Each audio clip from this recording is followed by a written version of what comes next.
Kembali setelah 10.000 tahun kultivasi. Bab 270 hingga bab 276. Bab 270. Sulit memecahkan segel. Ying Wusheng mengenakan jubah hitam, wajahnya tersembunyi di balik tudung. Gas beracun berputar-putar di sekeliling tubuhnya, sehingga wajahnya tidak dapat terlihat dengan jelas, yang tampak hanyalah dagu seputih giok. Kemanapun ia melangkah, kabut hitam tertinggal di belakangnya, memancarkan aura racun yang pekat.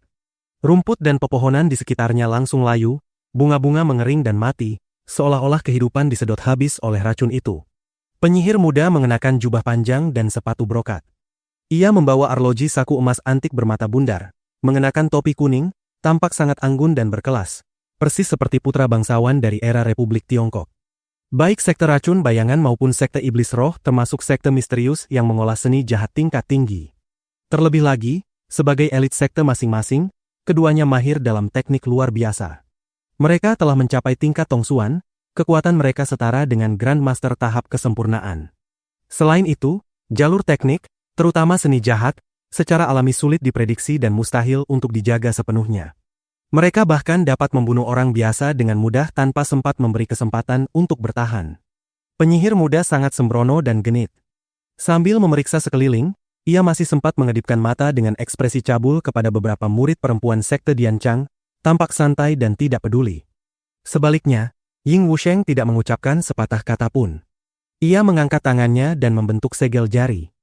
Aliran gas beracun hitam menyebar dan meresap ke tanah, seolah-olah sedang menganalisis atau memeriksa sesuatu. Pada saat yang sama, beberapa orang Barat dan Tiongkok lainnya juga muncul di area tersebut. Dalam waktu singkat, jumlah orang yang berkumpul telah mencapai 40 hingga 50 orang.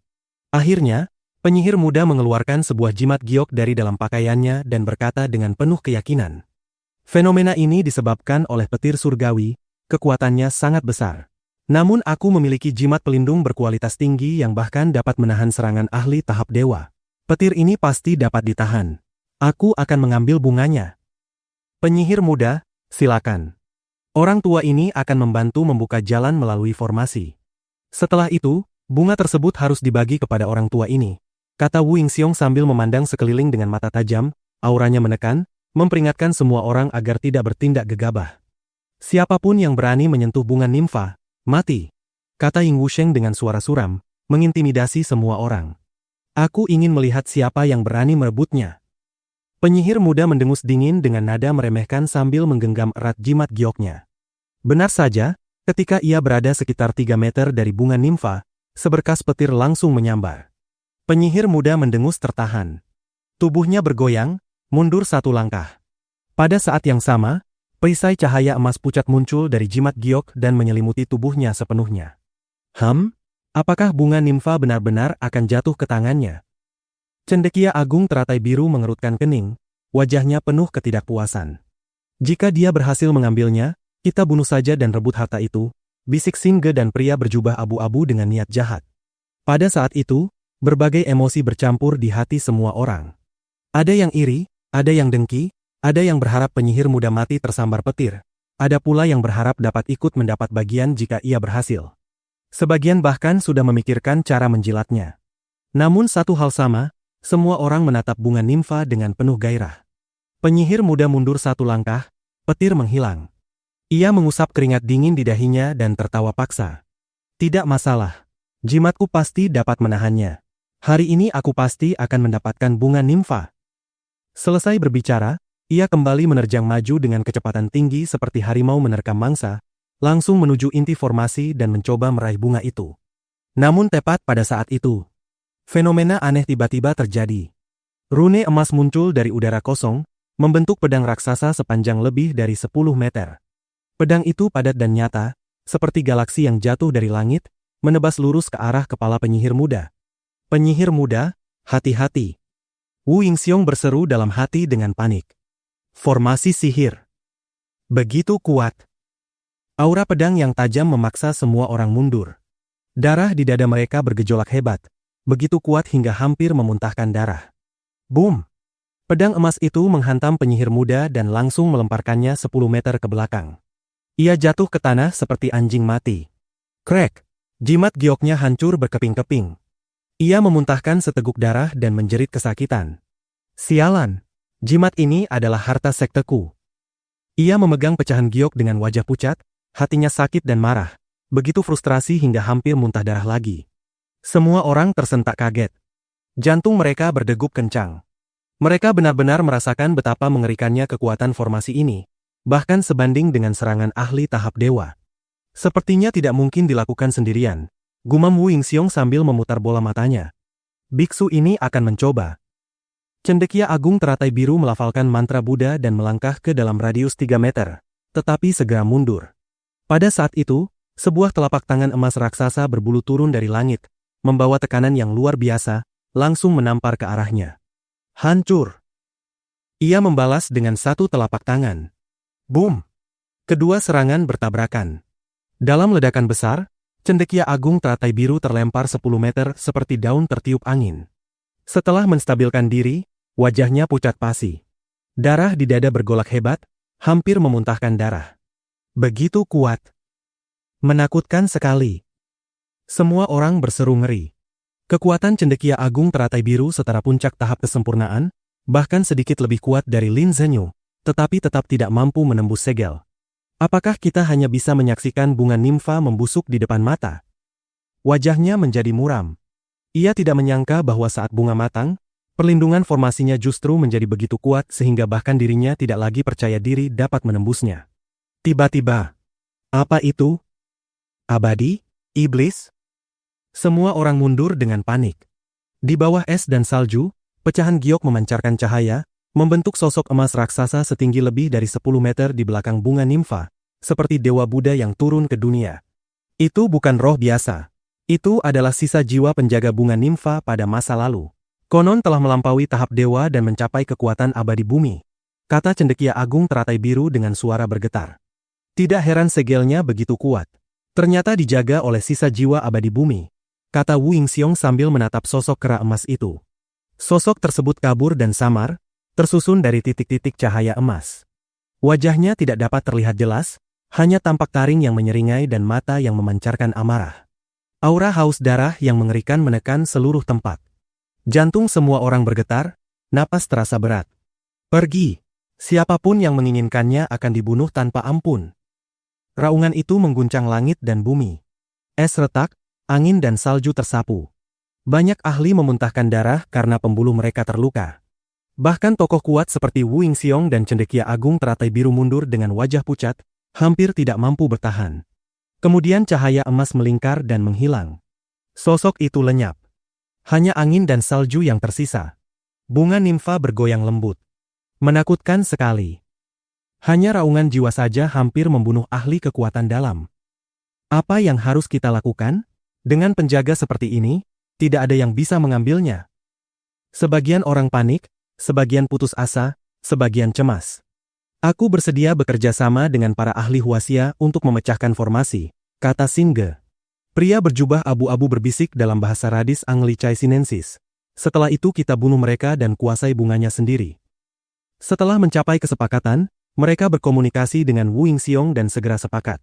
Bekerja sama memecahkan segel, lalu membagi bunga. Pada saat itu, sebuah suara malas terdengar.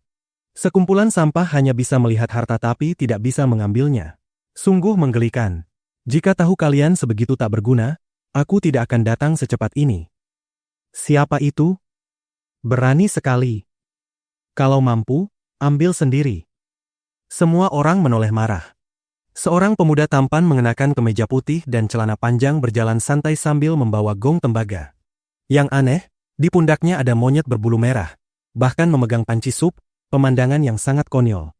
Orang ini sedang piknik di Everest. Masih sempat makan daging di sini. Banyak orang menatap Jiang Tian dengan ejekan dan hinaan, seolah melihat orang bodoh. Aku Wu Yingxiong dari Kun City. Bolehkah aku tahu siapa adik kecil ini? Tanya Wu Yingxiong dengan waspada. Pemuda ini hanya mengenakan pakaian tipis di puncak Everest. Jelas bukan orang biasa. Kamu Wu Yingxiong. Jiang Tian berkata acuh tak acuh. Siapa aku tidak penting. Jawab pertanyaanku. Wu Yingxiong menahan amarahnya. Memang begitu. Jiang Tian mengangguk. Jika aku bisa memetik bunga nimfa, berarti itu milikku. Hehe, Tentu saja. Jika adik kecil mampu mengambilnya sendiri, kami tidak akan menghalangi, jawab Wu Yingxiong dengan mata berkilat dingin. Dalam hatinya ia marah besar, bocah arogan yang tidak tahu batas. Jika ingin mati, biarkan saja. Semua orang mengangguk setuju. Bahkan ada yang berkata dengan semangat palsu. Ambil saja. Itu milikmu. Jiang Tian mengirim transmisi telepati kepada monyet kecil itu. Qi Tian maju sambil membawa sup. Pelang. Jiang Tian memukul gong, menari-nari, menggaruk telinga dan pipi, lalu berteriak keras. Generasi keempat kera suci pertempuran, San Qi Tian, hari ini membawa pelayan mempersembahkan korban kepada leluhur Qi Aosheng dari Luo Zifeng dan menghormati Qi Luozi, penguasa gua Luo Zifeng. Keturunan datang dengan hati gelisah sebagai iblis kecil garis darah. Mohon para leluhur menyingkir. Apa yang dia lakukan? Memanggil dewa? Semua orang menatapnya seperti orang gila, penuh kebingungan dan ejekan. Bab 271. Sekte Dianchang tidak jauh. Datang lagi. Cepat, mundur. Tiba-tiba, di tengah jeritan terkejut kerumunan, gajah emas raksasa itu muncul kembali, dan di sekelilingnya muncul 3 atau 4 sosok emas tingkat lebih rendah. Aura yang beberapa kali lebih kuat daripada sebelumnya langsung menekan seluruh area. Bayangan-bayangan emas itu menatap Jiang Tian dan monyet kecil dari segala arah. Mereka tidak bergerak sedikit pun, hanya cahaya emas di mata mereka yang berkelip-kelip dingin. Untuk sesaat, bahaya mengintai di setiap penjuru. Para ahli mundur dengan ketakutan, takut jika jiwa-jiwa sisa yang kuat itu menyerang Jiang Tian, mereka juga akan ikut terkena bencana. Huo Qingtian dan Wei Feilong, yang wajahnya tertutup kain hitam, juga ketakutan setengah mati. Mereka hanya menunggu sedikit saja gerakan dari sosok emas itu untuk segera menyerang bersama, bertarung bahu-membahu dengan Jiang Tian. Leluhur keluarga Qi kami dahulu mewarisi tongkat besi itu, dan menjadikannya pusaka keluarga. Kami menggunakan garis darah kami untuk menguji tubuh asli. Jiang Tian membuka mulut dan berbicara dengan tenang, membuat semua orang yang hadir tercengang. Wajahnya sangat santai, seolah-olah ia benar-benar sedang melakukan ritual persembahan. Di bawah tatapan Jiang Tian, Huo Qingtian dan Wei Feilong dengan gemetar melangkah maju lalu berlutut di tanah. Untuk sesaat, suasana seolah membeku. Keduanya menahan napas. Jika situasi berubah buruk, mereka akan langsung menyerang untuk membuka jalan keluar dari kepungan. Suasana hikmat itu berlangsung cukup lama. Akhirnya, ketika monyet kecil menggoyangkan beberapa kali sup daging persik di tangannya, aroma sup menyebar. Satu demi satu sosok emas itu menghirup napas panjang, lalu perlahan meredup dan menghilang. Jiang Tian kembali menari seperti dukun, lalu bersenandung. Aku adalah pelayan Qi Tian, menemani leluhur atas nama Qi Tian. Mohon nikmati sup surgawi ini, berikan bunga nimfa sebagai anugerah, dan bantulah ia mencapai puncak kultivasi menjadi abadi. Xuan San Qi Tian. Nama yang bagus. Ingat, jangan lupakan balas dendam untukku. Aku menggali makam orang itu. Suara yang kuat dan mendominasi terdengar, seolah dipenuhi kepuasan sekaligus kesedihan yang mendalam. Kemudian, kera emas raksasa membuka mulutnya seperti menelan matahari terbenam yang menyala, dan menyerap seluruh aura sup persik itu ke dalam tubuhnya. Di dalam panci tekanan, berbagai pemandangan mengerikan muncul. Kadang memantulkan dunia bawah, kadang memperlihatkan roh-roh jahat, kadang tampak binatang buas yang hendak menerjang keluar. Riak-riak di permukaan sup seolah menyembunyikan makhluk mengerikan yang siap keluar kapan saja. Jiwa sisaku telah bertahan terlalu lama. Aku sudah sangat lelah. Saatnya menghilang. Qi Tian, ambillah bunga nimfa. Akhirnya, sosok emas tertinggi yang menjaga bunga nimfa menyerap seluruh sup itu, menghela napas panjang, lalu perlahan memudar dan lenyap sepenuhnya. Pada saat yang sama, tubuh Jiang Tian bergerak secepat kilat. Ia langsung mencabut bunga nimfa dari akarnya dan memasukkan seluruh akarnya ke dalam botol giok berleher panjang dengan ukiran aneh. Jiang Tian menggendong monyet kecil dan berlari turun gunung tanpa menoleh sedikit pun. Ayo pergi. Apa? Dicabut begitu saja? Semua orang berteriak kaget, wajah mereka dipenuhi ketidakpercayaan. Huo Qingtian dan Zhao Yuankun segera menyusul, melindunginya dari kiri dan kanan, sambil bertanya dengan kebingungan luar biasa. Tuan, bagaimana Anda melakukannya? Ini adalah wilayah keluarga kera suci pertempuran. Jiang Tian menjelaskan dengan tenang. Tempat ini adalah titik pertemuan urat naga dan simpul energi, harta Feng Shui yang tak tertandingi. Bagaimana mungkin kera suci pertempuran menyerahkannya begitu saja? Ia menanam bunga nimfa di sini, berbagi energi spiritual langit dan bumi, sekaligus menjaganya agar keturunannya dapat menikmatinya saat matang. Namun jumlah anggota klan mereka terlalu sedikit, warisan mereka terputus. Sekalipun keturunan monyet ini tidak mampu melawan cendekia agung teratai biru, selama mereka adalah darah kera suci pertempuran. Roh penjaga tetap akan melindungi mereka. Karena itu orang lain tidak bisa mendekat. Di gua tadi aku melihat relief upacara suku mereka. Untuk memperoleh bunga nimfa diperlukan sup langit persik, gong tembaga, pusaka, dan keturunan. Semuanya tidak boleh kurang. Untungnya kita kebetulan memiliki semuanya. Jika tidak, dengan kekuatan kita bertiga saja, mustahil mengalahkan jiwa sisa iblis kera abadi itu. Jiang Tian tidak mengungkapkan seluruh kebenaran. Sebenarnya, ia pernah bertemu klan kera suci pertempuran di ruang angkasa luar. Begitu melihat jiwa sisa itu lenyap dan bunga nimfa berhasil dipetik, tatapan semua orang berubah drastis. Tidak ada lagi ketakutan. Tidak ada lagi keraguan. Hanya satu hal tersisa. Keserakahan. Bocah, tinggalkan bunga nimfa itu. Orang dari sekte Dianchang adalah yang pertama kehilangan kendali. Ia melompat keluar menghadang jalan dan berkata dingin. Jika tidak, jangan salahkan aku bersikap kasar. Menurutmu kamu siapa? Jiang Tian tertawa sinis. Bukankah tadi sudah kukatakan, jika aku memetiknya sendiri, itu milikku. Aku Wang Haitao, murid sekte setengah tersembunyi Dianchang. Adik seperguruanku Peng Zipei sudah mati demi bunga ini. Ia berkorban membuka segel.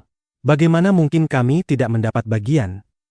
Wajah Wang Haitao penuh kesombongan, seolah itu hak yang wajar. Serahkan bunga nimfa itu sekarang. Kami sekte besar, tidak akan memperlakukanmu tidak adil.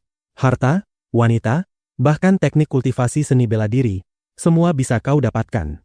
Jika tidak, aku tidak akan membiarkanmu pergi. Teknik sampah macam apa itu? Di mataku tidak ada nilainya sama sekali. Pergi sana. Jiang Tian mendengus dingin dan tetap berjalan. Kakak senior, bicara apa lagi? Bunuh saja dia dan ambil hartanya.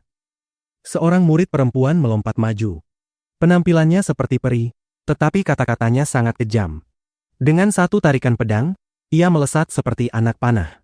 Cahaya pedang turun seperti air terjun, menyapu Jiang Tian. Ia adalah ahli tahap kesempurnaan kecil. Serangannya memecah angin dan salju, menutup ruang luas, seolah mustahil dihindari maupun ditangkis. Pergi! Jiang Tian hanya menepukkan telapak tangannya. Bang! Wajah gadis itu hancur berkeping-keping bahkan sebelum sempat menjerit. Tubuhnya terlempar, berguling lebih dari 10 meter, darah membasahi pakaian putihnya. Ia mati seketika dengan cara yang tragis. Sekte Dianchang? Kalian katanya hebat, ternyata biasa saja. Jiang Tian tertawa menghina. Ia menyerahkan bunga nimfa beserta botol gioknya kepada monyet kecil di pundaknya, lalu menggosok telapak tangannya sambil tersenyum dingin. Kalau ada yang luar biasa, mungkin hanya kulit muka kalian yang cukup tebal. Semua orang tercengang. Membunuh ahli tahap kesempurnaan kecil dengan satu telapak. Pasti sudah mencapai Grandmaster tahap kesempurnaan. Dia berani membunuh murid sekte setengah tersembunyi. Benar-benar dominan. Tiba-tiba seseorang berseru. Bunga nimfa. Grandmaster muda. Dia Jiang Taichu. Suasana langsung gempar. Jiang Taichu? Grandmaster nomor 1 dunia yang membunuh Lin Zhenyu. Ekspresi banyak orang berubah drastis. Bukankah sudah kukatakan, jika aku memetiknya sendiri, itu milikku. Jiang Tian menatap semua orang dengan ejekan. Sekarang kalian mau ingkar janji? Ia tertawa dingin, suaranya dipenuhi niat membunuh yang mengerikan. Aku sudah memimpikan bunga nimfa ini lebih dari setahun. Aku pasti mendapatkannya. Siapapun yang berani merebutnya, mati. Bahkan jika kalian menyerang bersama, aku tidak takut. Aku tidak keberatan membantai kalian semua. Bunga ini adalah satu-satunya harapan bagi istrinya untuk melangkah ke jalan kultivasi. Jika para ahli dunia ingin memaksanya bertarung, ia tidak akan ragu sedikit pun untuk membunuh mereka semua. Jiang Taichu, kau yang melumpuhkan kultivasi cucuku Tiankun. Teriak Wu Yingxiong dengan marah. Lalu kenapa jika benar? Jiang Tian tersenyum meremehkan. Kalau punya nyali, datanglah. Wu Yingxiong maju selangkah. Meskipun kau kuat, kami tidak takut padamu. Ia memang mendengar reputasi Jiang Tian, tetapi belum pernah menyaksikan kekuatannya sendiri. Ditambah lagi dendam karena cucunya dilumpuhkan, kebenciannya sudah meluap. Aku ingin melihat apakah kau mampu menahan racun sekte racun bayanganku, kata Ying Wusheng dingin sambil mengaktifkan gas beracun hitam di tangannya. Hehe, meskipun kau bisa melawan Ye Shantian, jika kami bertiga menyerang bersama, kau pasti tamat. Serahkan bunga itu, atau kami ambil nyawamu, kata penyihir muda dengan santai. Mereka semua sangat percaya diri. Mereka pernah membunuh Grandmaster tahap kesempurnaan sebelumnya. Jika bekerja sama, mereka yakin setidaknya bisa merebut bunga nimfa. Jiang Taichu, kau terlalu arogan. Kali ini Wang Haitao langsung memilih menyerang. Kelang! Ia mencabut pedangnya. Para junior, bentuk formasi pedang. Kelang! Kelang! Suara pedang keluar dari sarungnya bergema. Dalam sekejap, para murid Dian Chang membentuk formasi pedang yang ketat. Di puncak Everest, angin dingin membekukan air menjadi es. Namun yang lebih dingin daripada salju dan badai adalah cahaya pedang, niat membunuh, dan hati manusia. Bab 272, Asia Tenggara. Show! Show! Show! Begitu Wang Haitao berteriak, beberapa murid Dian Chang yang hadir langsung meloncat ke sana kemari. Kaki mereka bergerak cepat, berderet membentuk barisan berkelok seperti ular yang saling terhubung dari kepala hingga ekor. Sambil berteriak keras, mereka mencabut pedang masing-masing dan menusukkannya lurus ke depan secara serempak. Cahaya pedang bergerak melintang dan berkilat tajam. Total ada 19 berkas cahaya pedang yang menembus udara. Berkas-berkas cahaya pedang itu tampak padat seperti benda nyata, setajam pisau, mampu memotong emas dan besi. Ketika menyatu, ia membentuk sebuah pedang raksasa sepanjang sekitar 10 meter. Seolah sebuah galaksi jatuh dari langit ke-9. Tanah langsung terbelah, membentuk retakan selebar lebih dari 2 meter yang memanjang lebih dari belasan meter ke depan. Pemandangan itu benar-benar mengejutkan dan mengerikan. Formasi 19 pedang Dian Chang. Banyak orang yang hadir berseru kaget. Bahkan Wu Yingxiong terkejut, sementara cendekia agung teratai biru pun tampak sedikit berubah ekspresinya. Formasi pedang ini merupakan teknik yang dipahami oleh leluhur Dian Chang setelah merenungi ke-19 puncak. Begitu serangan gabungan dilepaskan, bahkan Grandmaster seni bela diri, bahkan kendaraan lapis baja tingkat puncak tahap kesempurnaan pun harus mundur menghindar. Sampah! Menghadapi ini, Jiang Tian hanya mendengus dingin. Ia sedikit mengangkat kepalanya, menjalankan teknik iblis raungan naga, lalu mengaum ke arah cahaya pedang. Pecah untukku! Raungan naga itu bagaikan burung rok raksasa yang terbang 90.000 li, menembus awan dan membelah logam, melesat lurus ke langit. Seberkas cahaya putih sepanjang kira-kira 30 meter keluar dari mulut Jiang Tian. Cahaya putih itu membawa gelombang suara yang menggelegar, menghancurkan segala yang dilewatinya, mengaduk salju dan es, lalu menyambut cahaya pedang satu persatu. Cerak! Cerak! Ke-19 cahaya pedang langsung hancur berkeping-keping. Gelombang suara yang mengamuk itu juga menerbangkan semua murid Dian Chang seperti orang-orangan sawah. Mereka jatuh berhamburan ke salju satu demi satu. Wang Haitao memuntahkan seteguk darah. Ia menatap Jiang Tian dengan ketakutan yang luar biasa, lalu perlahan menutup mata dan mati di tempat. Dengan satu hembusan napas saja, Jiang Tian menghancurkan formasi pedang, menewaskan 12 murid Dian Chang dan melukai 7 lainnya secara berat. Pemandangan ini membuat semua orang yang hadir benar-benar terguncang. Hanya dengan satu hembusan napas bisa menghancurkan formasi pedang. Satu teriakan saja mampu mengguncang ahli tahap kesempurnaan sampai mati. Terlalu kuat. Semua ahli yang hadir tercengang, seolah baru saja melihat hantu. Terlalu kuat. Wajah Wu Yingxiong berubah drastis, seakan berniat mundur. Anak ini memang pantas disebut Grandmaster nomor 1 di bawah tahap dewa, kata Ying Wusheng dengan gugup. Jangan menyerang dulu, jangan gegabah. Penyihir muda berkata dengan mata penuh ketakutan. Walau mereka sangat menginginkan bunga nimfa, mereka tidak berani memancing nasib buruk dengan menantang Jiang Tian secara langsung. Dalam sekejap, semua ahli dari pihak Tiongkok mundur dan berdiri di pinggir, memandang 3 ahli besar dari India. Siapa lagi yang ingin melawanku? Jiang Taichu? Maju! Jiang Tian berdiri di atas es dan salju. Tatapannya tajam menyapu kerumunan pahlawan dunia seolah seorang kaisar yang memerintah seluruh negeri. Aura dominannya menekan langit dan bumi. Di puncak Everest, suasana menjadi sunyi mematikan. Hanya suara angin dan salju yang terdengar. Para tokoh kuat dari berbagai negeri benar-benar terdiam. Biksu ini telah menjaga bunga nimfa selama 10 tahun. Aku ingin menggunakannya untuk menyuburkan dan mengairi, menunggu hingga matang demi menyelamatkan rakyat India yang terperangkap wabah. Aku bertanya, apakah Tuan Jiang bersedia menunjukkan belas kasih? Cendekia Agung teratai biru melangkah maju sambil melafalkan nama Buddha. Wajahnya penuh kebaikan dan welas asih, tampak seperti seorang biksu suci. Namun jelas, tujuannya tetap ingin memonopoli bunga nimfa itu. Bunga nimfa adalah makhluk spiritual. Mengapa perlu pupuk dan air?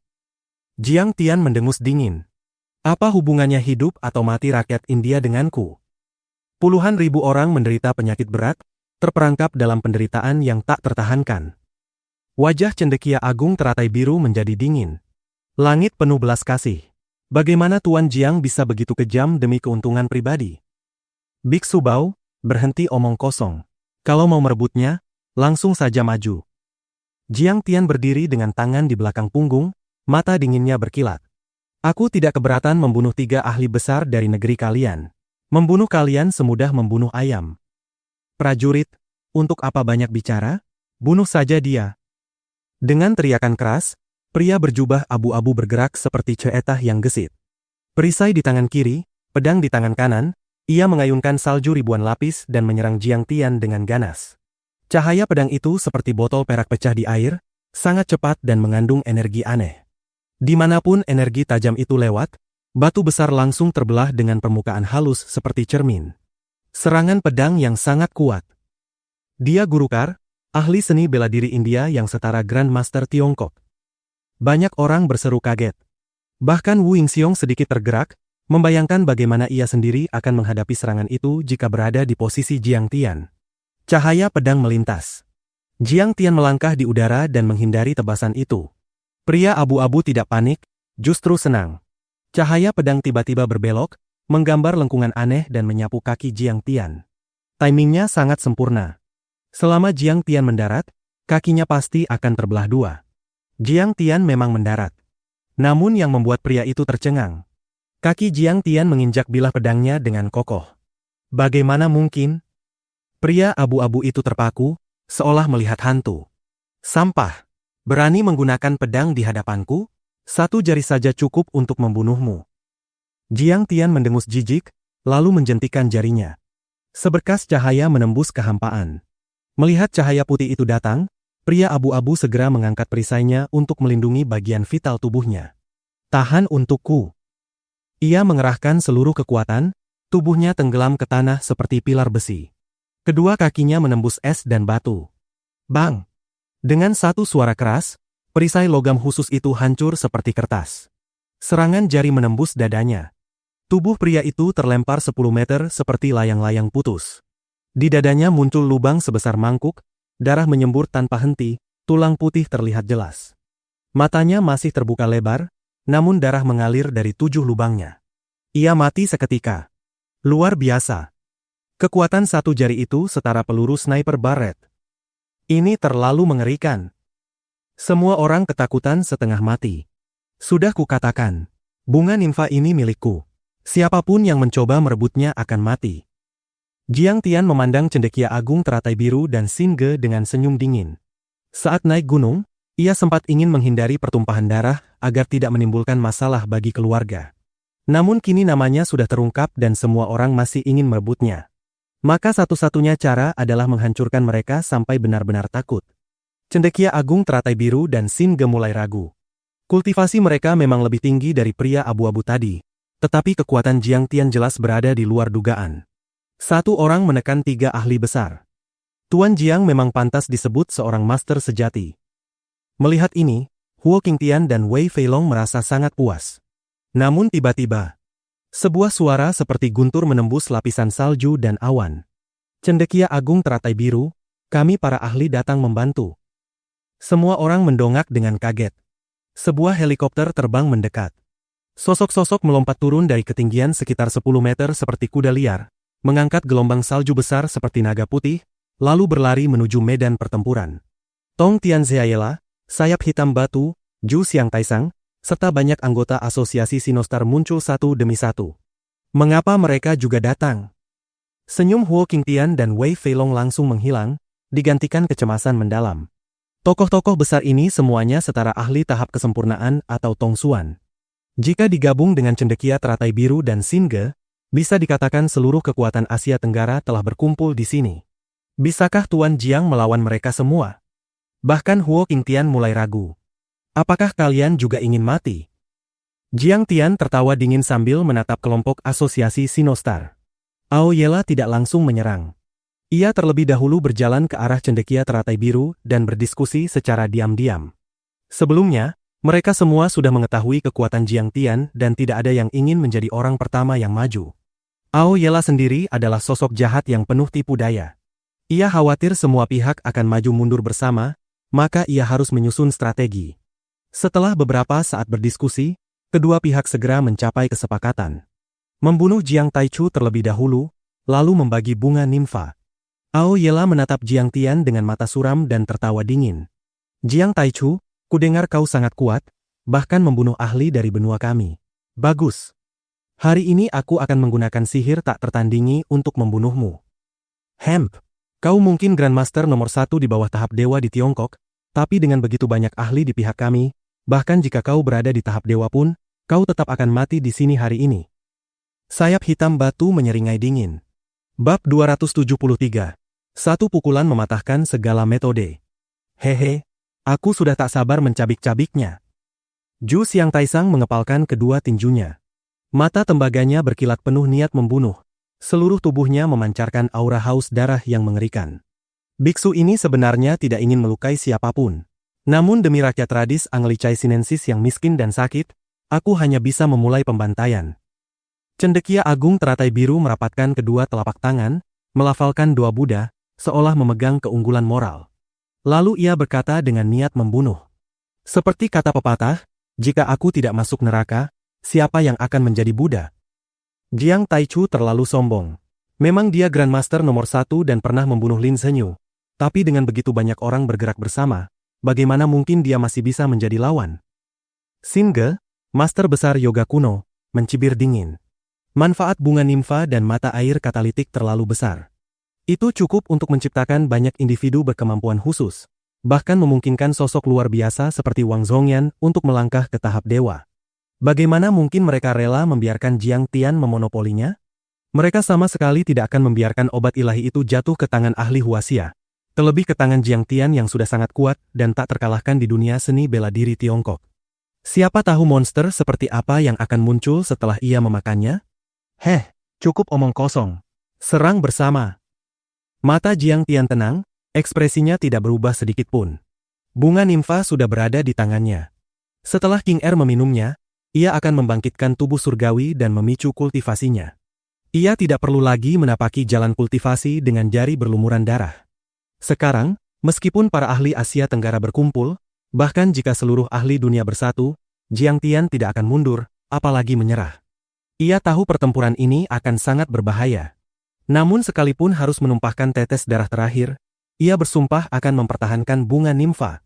Penyesalan selama 10.000 tahun di kehidupan sebelumnya tidak boleh terulang lagi. Mereka benar-benar akan bertarung. Dominasi Tuan Jiang benar-benar luar biasa. Huo Qingtian dan Wei Feilong saling berpandangan dengan hati gelisah. Dulu mereka bertiga bersama Zhao Yuankun pun tidak mampu mengungguli cendekia teratai biru. Sekarang ia bergabung dengan banyak ahli Asia Tenggara lainnya. Siapa yang bisa menandingi kekuatan ini? Bahkan memiliki potensi membunuh ahli setengah langkah tahap dewa. Namun di sisi lain, jika Jiang Tian menang, nama Huaxia akan mengguncang seluruh Asia Tenggara, dan tidak ada lagi yang berani meremehkan dunia seni bela diri Tiongkok. Bocah, kau sangat sombong. Tapi bagiku, seni bela diri Tiongkok hanyalah sampah. Setelah kepalamu kuhancurkan dengan tinjuku, kulihat bagaimana kau masih bisa sombong. Ju Xiang Taisang mengaum dan melangkah besar menuju Jiang Tian. Ia adalah seorang yang tubuhnya telah terbangun sepenuhnya. Sangat kuat, memiliki kekuatan naga dan gajah. Dalam peringkat ahli Asia Tenggara, ia masuk 10 besar, bahkan lebih kuat daripada ahli tinju Gutai yang pernah dihadapi Jiang Tian sebelumnya. Di dunia es dan salju ini, ia bertelanjang dada. Kulit perunggunya dipenuhi pola-pola aneh. Tubuhnya menjulang seperti gunung, lebih dari 2 meter tingginya. Ia berjalan tanpa alas kaki, langkah demi langkah, menghancurkan es dan salju, memecahkan batu keras di bawah kakinya. Kalau kau ingin bertarung, mari mulai dari kau. Jiang Tian berteriak dingin. Matanya tajam, tubuhnya tegak lurus. Telapak tangannya yang putih seperti giok perlahan terangkat, lalu menekan ke bawah. Jiang Tian akhirnya bergerak. Dibandingkan serangan napas atau jentikan jari sebelumnya, ini bisa dianggap serangan sungguhan. Tubuh Jiang Tian telah ditempa teknik rahasia, bebas dari kotoran, sebening kristal. Telapak tangannya putih dan halus seperti telapak gadis muda. Namun begitu telapak itu turun, ruang di atas kepala Zhu Xiangtaisang tiba-tiba bergetar hebat, seolah disambar petir. Kemudian, sebuah telapak raksasa sepanjang 4 meter jatuh dari langit, seperti gunung yang runtuh, seperti segel surgawi yang dihantamkan dewa. Gajah raksasa bekerja keras. Hancurkan! Zhu Xiangtaisang meraung, kedua tinjunya melesat seperti peluru, menghantam telapak raksasa itu sekuat tenaga. Bayangan gajah purba muncul samar di belakangnya. Ia telah mengaktifkan kemampuan dan potensinya, melepaskan kekuatan naga dan gajah. Namun telapak raksasa itu hanya bergetar sedikit, lalu terus menekan. Kebangkitan tubuh. Zhu Xiangtaisang berteriak. Kedua kakinya menghentak tanah, jutaan sel di tubuhnya mendidih seketika. Tubuhnya melonjak hingga 3 meter, celananya robek oleh otot yang membengkak. Ia tampak seperti dewa iblis yang menopang langit dan bumi, melawan telapak itu mati-matian. Sampah. Mati. Ekspresi Jiang Tian tetap tenang. Di bawah tatapan tak percaya semua orang, Zhu Xiangtaisang mengerahkan segala teknik rahasia, bahkan membakar esensi darahnya. Namun akhirnya ia tetap ditekan hingga berlutut, lalu langsung tertanam ke dalam es dan salju. Jeritan memilukan terdengar, diikuti suara tulang remuk. Dalam beberapa detik, Zhu Xiangtaisang berubah menjadi segumpal daging hancur. Tak perlu aturan. Serang bersama. Aoyela menatap Jiang Tian dengan mata jahat. Dengan suara tua, ia menancapkan tongkat kayunya ke tanah, membentuk segel aneh dengan kedua tangan. Sebuah kerucut es tajam sepanjang setengah meter terbentuk di antara telapak tangannya, berkilau seperti berlian. Banyak kerucut es melesat ke arah Jiang Tian seperti panah, membelah badai salju dan menembus kehampaan. Jiang Tian sedikit terkejut. Aoyela memang pantas disebut transenden. Ia bisa mengendalikan es dan salju. Walau belum mencapai tingkat tubuh Dao, kemampuan ini tetap luar biasa. Namun Jiang Tian tersenyum tipis. Dibandingkan denganku, kau masih terlalu hijau. Prajurit udara api iblis. Dengan satu gerakan jari, prajurit api iblis menyapu keluar. Suhu ekstremnya langsung melelehkan kerucut es. Kau juga tahu sihir. Tubuh Aoyela gemetar. Ia mundur beberapa langkah, memuntahkan darah, menatap Jiang Tian dengan ketakutan. Setan mayat. Bunuh dia. Ia meraung, mengangkat tongkat kayunya. Kabut hitam bergulung. Dari dalam kabut muncul belasan zombie kurus kering berkilau logam, dipenuhi kekuatan dahsyat. Mereka melompat sambil meraung dan menerkam Jiang Tian. Ini zombie dinasti Qing yang disempurnakan teknik rahasia. Satu saja cukup membunuh ahli tahap kesempurnaan. Aoyela berkata bangga. Teknik pemurnian mayat sepele berani pamer di depanku. Jiang Tian menggeleng jijik. Ia mengeluarkan kayu petir jatuh dan melepaskan petir sebesar lengan. Petir itu berubah menjadi tombak dan dilemparkan. Boom! Zombie-zombie itu langsung menjadi arang hitam. Kau juga menguasai seni petir. Aoyela sangat terkejut. Belum tentu. Mungkin hanya artefak sihir, gumam orang lain. Biksu ini akan menghadapinya. Cendekia teratai biru melangkah maju, membentuk mudra Buddha, melantunkan mantra. Cahaya emas memancar dari tubuh dan tongkatnya. Ia tampak seperti Buddha sejati. Hati-hati, Tuan Jiang, teriak Wei Feilong. Tongkat emas ungu itu adalah harta Buddha yang dipenuhi jasa dan kekuatan batin para pemuja. Begitu diayunkan, bahkan ahli setengah langkah tahap dewa harus berhati-hati. Anak iblis, mati. Tongkat itu dihantamkan seperti gunung. Teratai hijau sebesar baskom bermekaran di udara, berputar dan memotong menuju Jiang Tian. Ini teratai biru amarah Buddha. Semua orang terkejut. Ini teknik puncak Buddhisme India, kekuatannya setara puncak tahap kesempurnaan. Kekuatan batin dari segelintir pengikut? Lucu. Jiang Tian mencibir dan meninju. Dalam satu pukulan, ia mengubah posisi 6 kali. Tinju tak berhingga menyapu melingkar, menghancurkan 9 teratai sekaligus. Tinju itu tetap melaju dan menghantam dada cendekia teratai biru. Manik doa di dadanya bersinar mencoba menahan. Namun satu persatu hancur menjadi bubuk. Cendekia teratai biru terpental 5 meter dan jatuh ke tanah. Apa ini? Seni bela diri apa yang bisa menghancurkan kekuatan batin? Ia ketakutan. Ini disebut mematahkan semua hukum dengan satu pukulan. Jiang Tian mencibir. Ia langsung menyerang dengan kesadaran spiritual. Blokir. Cendekia teratai biru mengangkat tongkatnya. Perisai cahaya emas terbentuk. Kaca. Perisai itu pecah seketika. Tubuhnya terlempar 5 meter dan hampir memuntahkan darah. Bab 274, Kibasan Jari. Tepat ketika Qian Lotus Great Scholar sedang khawatir Jiang Tian akan kembali melayangkan pukulan kepadanya. Yoga kuno, penyembunyian ilahi. Tiba-tiba, dengan teriakan rendah, Xin Ge bergerak. Dengan satu kilatan, ia mendekati Jiang Tian seperti hantu. Namun ketika jaraknya tinggal sekitar 10 meter, tubuhnya mendadak menjadi ringan, seperti bayangan tembus pandang. Kilatan berikutnya, ia benar-benar menghilang. Iya, dia kemana? Apakah ini yoga kuno? Bisa menjadi tak terlihat? Sungguh ajaib. Mengerikan. Yoga kuno memang metode kultivasi yang mengolah roh dan tubuh sekaligus. Huo Qingtian dan yang lain terperangah sambil berseru. Hehe, hanya semut biasa, berani menggunakan teknik tak terlihat di hadapanku? Kau benar-benar mencari mati. Jiang Tian tertawa menghina. Tubuhnya tiba-tiba berputar, siku tajam menghantam kehampaan di belakangnya. Darah muncrat. Jeritan kesakitan terdengar. Wajah Xin Ge yang terdistorsi, yang baru saja dihancurkan oleh serangan Jiang Tian, tiba-tiba muncul di udara, lalu tubuhnya terpental seperti anjing mati. Bagaimana mungkin dia bisa menembus teknik penyembunyian ilahiku? Ini teknik tertinggi yoga kuno. Separuh wajahnya hancur, gigi-giginya tanggal, darah mengalir dari mulutnya. Ia bahkan tidak mampu bangkit. Ia tidak tahu bahwa Jiang Tian memiliki kesadaran ilahi yang mampu merasakan langit dan bumi. Ilusi mungkin dapat menyembunyikan tubuh, tetapi aura sama sekali tidak bisa lolos. Wos! Blackwing batu menggetarkan lengannya. Dua sayap hitam pekat dari cahaya murni tiba-tiba terbentang dari punggungnya, masing-masing sepanjang 5 hingga 6 meter. Setiap bulu tampak padat seperti benda nyata. Dengan satu kepakan, ia melesat ke udara seperti kilat, lalu menukik ke arah Jiang Tian. Swiss! Dengan kepakan berikutnya, batu sudah melayang 10 meter di depan Jiang Tian. Cerak! Puluhan bulu hitam melesat seperti pisau terbang. Setiap bulu adalah kondensasi ki iblis yang pekat, setajam baja terbaik, mampu memotong logam dan batu, bahkan membunuh Grandmaster Puncak. Terlalu lemah. Jiang Tian tertawa angkuh dan kembali meninju. Tinju ini kuno dan agung, seolah tahu surgawi turun ke dunia. Gemuruh terdengar. Semua bulu hitam hancur seketika. Batu terus mengepakkan sayap, naik turun menghindari kekuatan tinju itu. Dimanapun gelombang tinju lewat, es retak dan bumi bergetar.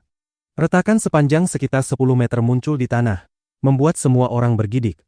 Monster ini terlalu kuat. Tubuh, teknik, dan kekuatan spiritualnya semuanya luar biasa. Jantung Aoyela berdegup kencang. Tidak ada cara lain. Kita hanya bisa menekannya dengan serangan bersama, kata Qian Lotus Great Scholar dengan wajah muram. Serang bersama. Para ahli lain pun berteriak. Demi NYMPH Flower, mereka sudah tak tahu malu. Salju beterbangan saat mereka menyerang Jiang Tian dari segala arah. Haha, bagus. Akhirnya semua bergerak. Mata Jiang Tian bersinar terang. Rambut hitamnya berkibar dalam angin dingin, semangat tempurnya meluap. Baiklah. Hari ini, aku akan memulai pembantaian.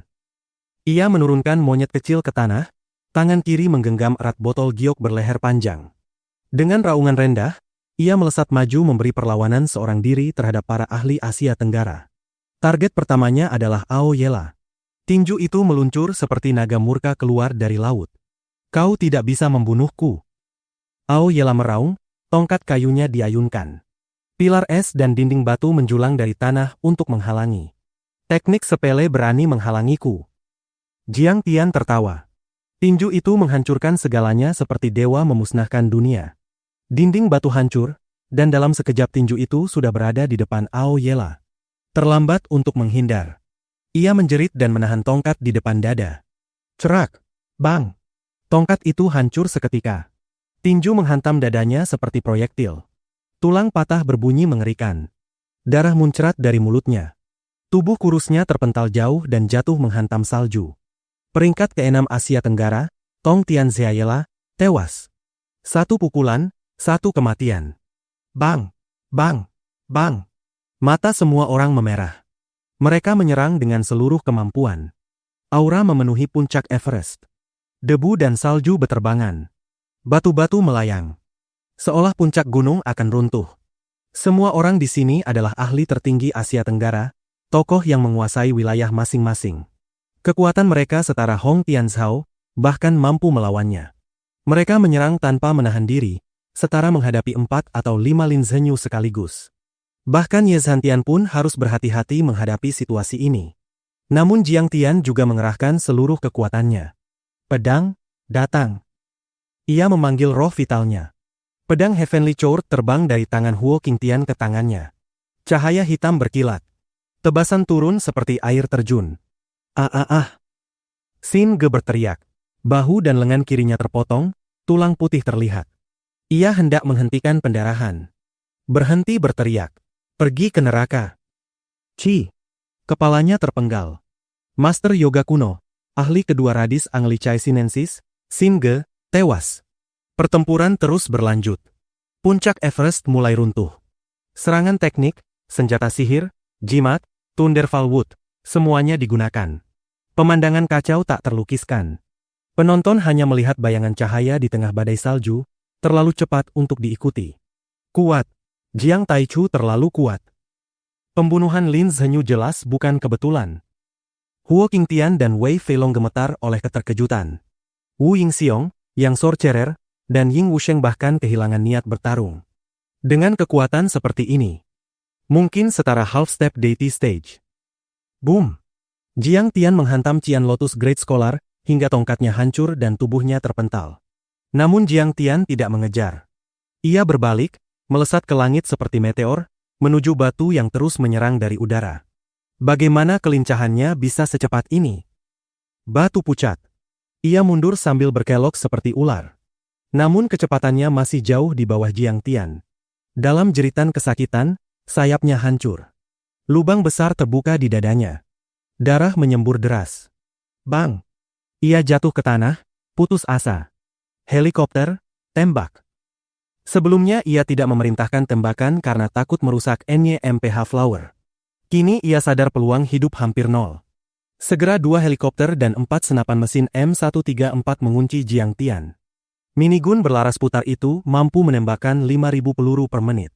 Dengan peluru penembus baja dan bahan peledak, 1 peluru saja bisa merobek tubuh manusia. Biasanya senjata ini digunakan melawan helikopter atau kendaraan ringan. Menggunakannya terhadap manusia seperti membunuh ayam dengan kapak raksasa. Bang! Bang! Bang! Lidah api keluar dari laras berputar. Badai logam menyapu Jiang Tian, membentuk jaring api yang menutupinya sepenuhnya. Tanah hancur. Es pecah. Batu besar beterbangan. Asap tebal membubung ke langit. Dalam kondisi ini, bahkan half-step deity stage pun akan ditembus seperti saringan. Qian Lotus Great Scholar tertawa menyeramkan. Kau seharusnya menembak lebih awal. Sayang NYMPH Flower mungkin ikut hancur, kata batu sambil gemetar. Yang lain juga yakin Jiang Tian pasti mati. Bab 275. Berdiri di puncak dunia dengan keanggunan tanpa tanding. Dengan daya tembak seberat itu, dilengkapi peluru penembus baja dan peluru pembakar, bahkan seorang setengah langkah tahap dewa pun mungkin bisa dibunuh. Adapun Jiang Tian, meskipun namanya terkenal di Tiongkok, ia masih hanya berada pada puncak tahap kesempurnaan, masih terlalu jauh dari tingkat itu. Pada tahap kesempurnaan, meskipun seseorang dapat memurnikan Qi menjadi energi astral dan bertahan dari serangan senjata termal, hal itu tetap bergantung pada jenis senjata yang digunakan. Secara umum, bahkan pada puncak tahap kesempurnaan, seseorang hanya mampu menahan 1 atau beberapa tembakan dari senjata termal kaliber kecil. Sederhananya, cadangan Zhenki mereka terbatas dan tidak cukup untuk bertahan lama. Master Jiang. Apakah dia sudah mati? Mata Wei Feilong dipenuhi air mata. Terlalu hina. Dalam situasi seperti ini, seharusnya kelompok naga yang membawa senjata modern muncul. Huo Qingtian menggertakkan giginya penuh kebencian, Tinjunya mengepal begitu kuat hingga seakan hendak hancur. Sayang sekali. Bakat bawaan Master Jiang sungguh tiada tanding. Wei Feilong menghela napas panjang. Entah mengapa, ia tiba-tiba merasa sangat kecewa terhadap kelompok naga. Bunga nimfa lahir dari makhluk spiritual di kaki utara Everest di wilayah Tiongkok dan seharusnya menjadi milik Tiongkok. Namun kelompok naga justru membiarkan cendekiawan teratai biru menguasai tempat ini selama 10 tahun, dan sekarang banyak ahli kuat berebut, sementara kelompok naga tetap tidak bertindak. Ayo pergi. Wu Yingxiong tersenyum pahit dan menggelengkan kepala, terlalu malas untuk melihat.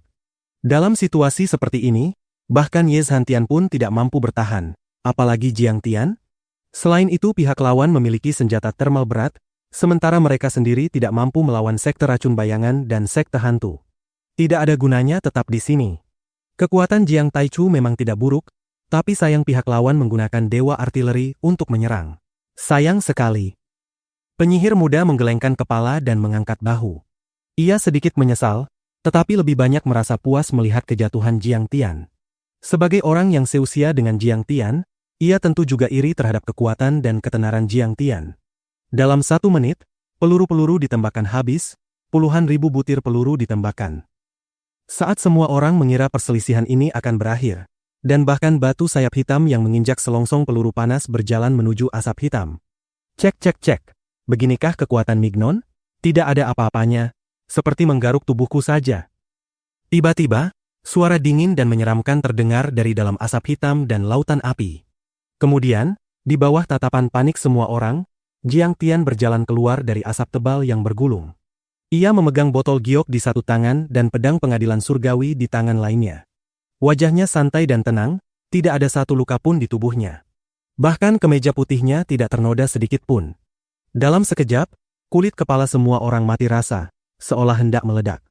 Tidak satu helai rambut pun terluka. Bagaimana mungkin? Mata Wu Yingxiong hampir meloncat keluar. Terlalu kuat. Sebenarnya tingkat kultivasinya apa? Bagaimana mungkin puncak tahap kesempurnaan bisa sekuat ini? Seberapa besar Zhenqi yang ia miliki hingga mencapai tingkat seperti itu?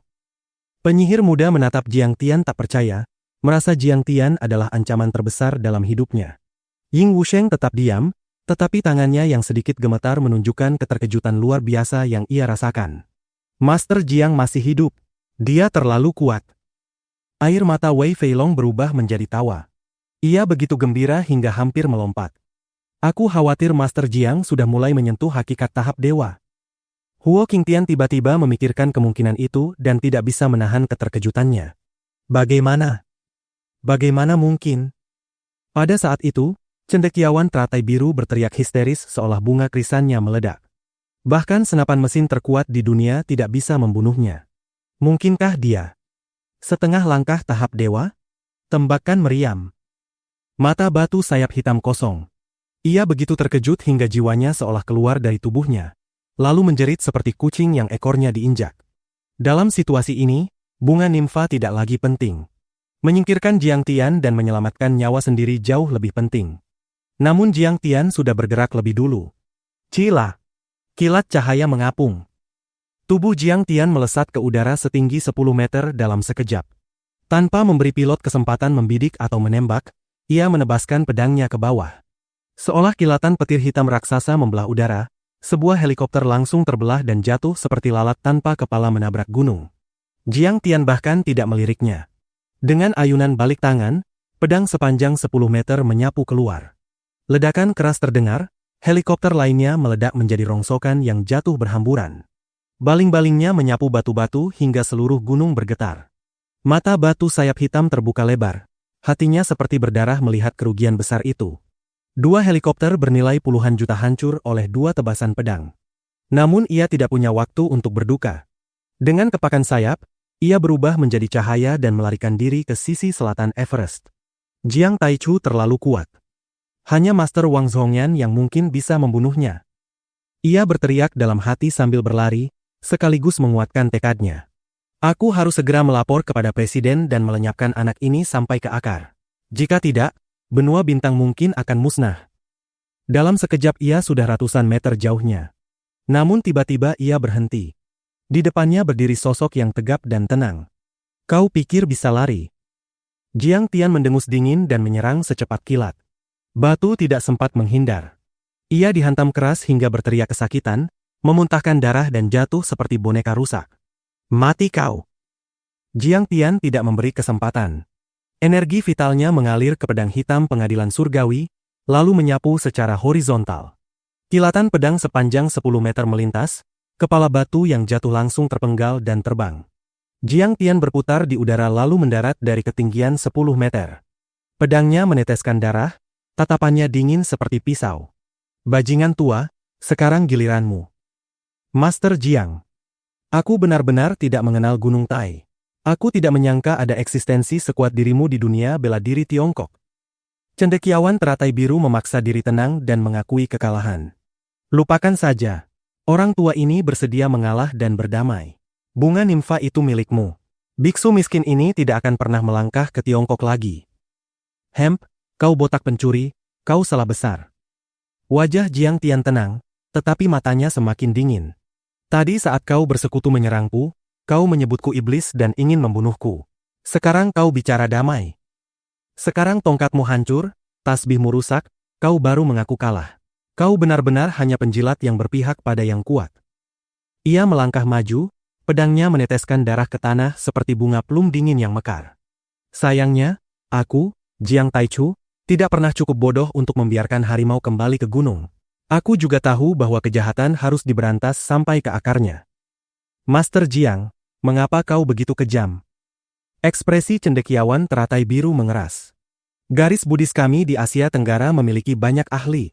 Puluhan ribu murid dan penganutku, jika kau membunuhku, mereka akan datang membalas dengan darah. Kau terlalu banyak omong kosong. Mati saja. Jiang Tian menyeringai. Pedang hitam pengadilan surgawi menebas seperti petir. Kilatan pedang melintasi kehampaan seperti galaksi jatuh dari langit ke-9. Bajingan, kau berani. Cendekiawan teratai biru berteriak, tetapi sebelum sempat membentuk segel, tubuhnya membeku. 3 detik kemudian, tubuhnya terbelah 2. Darah dan organ dalam yang masih mengepul jatuh ke tanah. Peringkat kelima Asia Tenggara, Biksu Agung nomor 1, cendekiawan teratai biru, tewas. Seluruh puncak Everest sunyi. Hanya suara salju dan angin yang terdengar. Gunung itu menjadi neraka Asura. Darah mengalir di mana-mana. Semua orang terpaku melihat Jiang Tian berdiri di lautan darah seperti dewa iblis. Ia sendirian melawan semua ahli dan menang telak, bahkan menghadapi serangan senapan mesin berat. Berdiri di puncak dunia, membuat para ahli tunduk, keanggunannya tak tertandingi. Jika berita ini menyebar, seluruh dunia para ahli akan terguncang. Bahkan Wang Zhongyan dari Perhimpunan Bintang pun mungkin akan merasa gentar. Wu Yingxiong, aku melumpuhkan kultivasi cucumu. Masih ingin balas dendam. Tatapan Jiang Tian menyapu dingin. Klop! Wu Yingxiong langsung berlutut dan bersujud. Master Jiang, murid ini tahu kesalahannya. Engkau mendisiplinkan sampah itu justru kehormatan baginya dan bagi keluarga Wu. Semua orang tersentak. Penguasa Yunghui yang terkenal kejam kini bersujud seperti anak kecil di hadapan Jiang Tian. Bagus, kau cukup tahu diri. Jiang Tian berjalan dengan tangan di belakang punggung. Para ahli otomatis mundur, membuka jalan. Ying Wusheng, bukan? Tatapannya jatuh pada pria itu. Apa perintah Master Jiang? Ying Wusheng mundur 2 langkah, tubuhnya gemetar. Saat ini ia benar-benar memahami bahwa teknik racunnya tidak berarti apa-apa di hadapan Jiang Tian. Bunga nimfa ini aku ambil. Kau tidak keberatan, kan? Murid tentu tidak berani keberatan. Master Jiang mengambil obat ilahi ini adalah kehendak semua orang. Nada suaranya gemetar, sama sekali tidak lagi dingin dan angkuh. Bab 276. Kasih sayang yang mendalam dan kebenaran yang teguh. Penyihir muda, bagaimana denganmu? Apakah kau punya keberatan? Jiang Tian tiba-tiba menoleh. Tatapannya yang dingin menyapu penyihir muda yang duduk gelisah, sementara niat ilahi menekan langsung ke arahnya. Karena penyihir muda mengolah seni iblis, ia jauh lebih peka terhadap indera spiritual. Dalam sekejap ia merasa otaknya seakan hendak meledak. Tubuhnya ambruk ke tanah dengan bunyi gedebuk. Seluruh tubuhnya kejang-kejang. Rambutnya berantakan, darah mengalir dari mata, telinga, hidung, dan mulutnya. Ia tampak seperti roh jahat yang baru merangkak keluar dari neraka. Ampuni aku, Master Jiang. Murid ini sama sekali tidak berani keberatan. Penyihir muda berjuang berlutut. Kehendak spiritualnya hampir dihancurkan oleh Jiang Tian. Rasa sakit di kepalanya begitu hebat hingga ia hanya bisa merendah memohon. Bunga nimfa adalah makhluk spiritual langit dan bumi. Sudah sewajarnya menjadi milik Master Jiang. Apakah ada yang keberatan? Siapapun yang keberatan, maju dan rebut. Jiang Tian memandang kerumunan dan berteriak. Kami tidak berani. Master Jiang, junior ini tidak berani. Banyak ahli kuat menundukkan kepala mereka yang sebelumnya angkuh.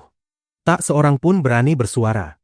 Beberapa ahli muda bahkan berlutut, memberi salam sebagai murid dan bersujud kepada Jiang Tian. Jiang Tian sangat puas. Ia melihat wajah semua orang dipenuhi ketakutan, kegelisahan, dan hormat, tetapi tidak ada lagi sedikit pun niat jahat. Tak seorang pun berani menginginkannya lagi. Bagus. Jiang Tian mengangguk perlahan dan tersenyum. Kalau begitu, ramuan spiritual agung ini menjadi milikku. Orang-orang diancang. Tatapannya beralih kepada mereka. Master Jiang, mohon ampuni kami. Bahkan murid-murid diancang tidak berani bertindak gegabah. Mereka semua berlutut memohon. Kesombongan dan keangkuhan sebelumnya lenyap tanpa bekas. Sekte setengah tersembunyi, begitu hebatkah? Dipukul tetap sakit, dibunuh tetap takut. Jiang Tian tersenyum santai. Hari ini diancang yang memprovokasi. Jangan coba membalas. Kalau tidak, bukan hanya beberapa murid yang mati, aku akan memusnahkan seluruh sekte diancang. Ya, kami pasti akan mematuhinya. Para murid diancang gemetar hebat. Ayo pergi. Jiang Tian malas melihat mereka lagi dan melesat turun gunung. Gerakannya secepat kilat, menyapu salju seperti naga putih. Tubuhnya berkedip beberapa kali lalu menghilang di antara pegunungan tinggi. Setelah Jiang Tian dan dua rekannya pergi, puncak Everest menjadi sunyi mematikan. Semua orang saling memandang tanpa kata. Hanya suara angin dan salju yang jatuh perlahan. Aku akan mengasingkan diri selama 20 tahun. Ying Wusheng berkata dengan ekspresi rumit, lalu menghilang secepat kilat. Ia selalu bangga dan dingin, menaruh harapan tinggi pada dirinya sendiri. Namun setelah melihat kekuatan Jiang Taichu hari ini, ia sadar bahwa di hadapan ahli sejati, dirinya hanyalah ayam atau anjing. Selama Jiang Taichu masih ada, generasi muda seperti dirinya tidak mungkin bersinar. Aku harus segera melapor ke sekte. Jika bertemu Jiang Taichu lagi, aku harus memutar jalan. Penyihir muda berlari turun gunung sambil bergumam. Wu Yingxiong berdiri lama tanpa bergerak. Akhirnya ia menatap langit dan menghela napas panjang. Dalam pertempuran di puncak Everest, Jiang Taichu seperti dewa. Setengah kekuatan Asia Tenggara telah hancur. Bahkan puluhan ribu pasukan pun mungkin tumbang. Semua orang terdiam, mata mereka dipenuhi rasa takut. Setelah turun gunung, Jiang Tian tiba-tiba tersandung dan jatuh. Botol giok pun menggelinding. Master Jiang, apakah Anda baik-baik saja? Huo Qingtian dan Wei Feilong terkejut dan segera membantunya berdiri. Ah! Tembakan senapan mesin berat itu benar-benar menakutkan. Melihat bunga nimfa tidak rusak, Jiang Tian akhirnya tenang. Ia memeluknya erat seperti bayi warisan 5 generasi, membersihkan salju di atasnya, lalu duduk di tanah sambil tersenyum pahit. 3 menit penembakan. Lebih dari 10.000 peluru. Hampir menguras seluruh ki dan pertahananku. Pada akhirnya, aku diam-diam menelan belasan pil emas tingkat tertinggi untuk menahan napas dan memaksa diri bertahan. Sekarang setelah lega, aku tidak bisa bertahan lagi. Sebuah kesadaran muncul di benaknya. Tubuh ini masih terlalu lemah. Bumi kekurangan energi dan sumber daya kultivasi. Bahkan dengan seni penciptaan kekacauan, tubuh fana ini tetap menjadi belenggu bagi indera spiritual dan tekniknya. Di jalan kultivasi, tubuh, jiwa, teknik, dan artefak, semuanya penting. Sekarang setelah masalah kultivasi King Air terselesaikan dengan bunga nimfa, ia harus menangani persoalan besar berikutnya. Hah! Master Jiang benar-benar mencintai Madam. Jika Nyonya mengetahui ini, ia pasti akan menangis terharu. Huo Qingtian menghela napas sambil memberi Jiang Tian beberapa pil sesuai instruksinya. Benar. Kesetiaan melahirkan kebenaran. Bisa mengikuti Master Jiang adalah berkah dari 3 kehidupan. Wei Feilong juga menghela napas. Dalam dunia bela diri Tiongkok, banyak orang memandang wanita hanya sebagai hiburan. Siapa yang seperti Jiang Tian, Berani melawan seluruh ahli Asia Tenggara demi membantu istrinya berkultivasi? Jangan beritahu dia. Jiang Tian berkata lemah, wajahnya pucat, darah di sudut bibirnya belum kering. Ini semua salahku. Wei Feilong segera membawa jeep. Mereka membantu Jiang Tian masuk. Ia memejamkan mata, memurnikan pil penyembuh. Cepat kembali ke prefektur Lin. Aku ingin pulang. Saat ini Jiang Tian hanya ingin pulang secepat mungkin, melihat senyum istrinya, menyaksikan kebangkitan tubuh abadi miliknya. Baik, Master Jiang. Kita pulang sekarang. Jiang Tian duduk bersila di kursi, memulihkan diri sepanjang perjalanan. Saat Jiang Tian menuju prefektur Lin, sebuah kabar mengejutkan menyebar seperti badai, mengguncang Tiongkok dan seluruh dunia para ahli. Pertempuran di puncak Everest, Jiang Taichu tak terkalahkan. Tong Tianze Ao Yela. Dia bisa mengendalikan kekuatan besar, tapi ternyata mati di tangan Jiang Taichu. Di jaringan gelap, pemimpin organisasi pembunuh, Scarlet, melaporkan berita itu. Jaringan gelap adalah situs paling misterius di dunia bawah tanah global, tempat berkumpulnya ahli bela diri, pemburu bayaran, dan berbagai transaksi rahasia. Bagaimana mungkin? Itu peringkat keempat Asia Tenggara. Hanya Wang Zhongyan yang bisa menekannya. Banyak orang terkejut. 10 tahun lalu, Ao Yela pernah membantai seluruh organisasi pembunuh bersenjata berat dalam 30 menit. Ketenarannya mengguncang dunia. Karena itulah mereka tidak percaya ia bisa dibunuh oleh pemuda Tiongkok. Aku melihatnya sendiri. Pemimpin Scarlet berkata. Bukan hanya dia, batu sayap hitam, Master Yoga kuno Singe, biksu nomor 1, dan guru berpakaian abu-abu semuanya mati. Jiang Taichu bertarung sendirian, hanya setengah jam. Seluruh jaringan gelap langsung hening. Seolah server berhenti. Batu sayap hitam? Pemimpin tentara bayaran itu. Scarlet, jangan omong kosong. Cendekiawan teratai biru peringkat 5 Asia Tenggara. 5 menit kemudian, forum meledak. Benar, aku juga melihatnya. Seseorang dengan ID, Observer, muncul, broker intelijen paling terkenal di dunia bawah tanah. Ia dikenal sebagai ensiklopedia jaringan gelap, netral, dan hampir selalu akurat. Semua organisasi besar mempercayainya. Jiang Taichu adalah orang yang membunuh Lin Zhenyu dari lingkaran besar. Tidak heran kalian kesulitan mengingat nama Tiongkok. Observer mengirim emoji seringai. Bersambung.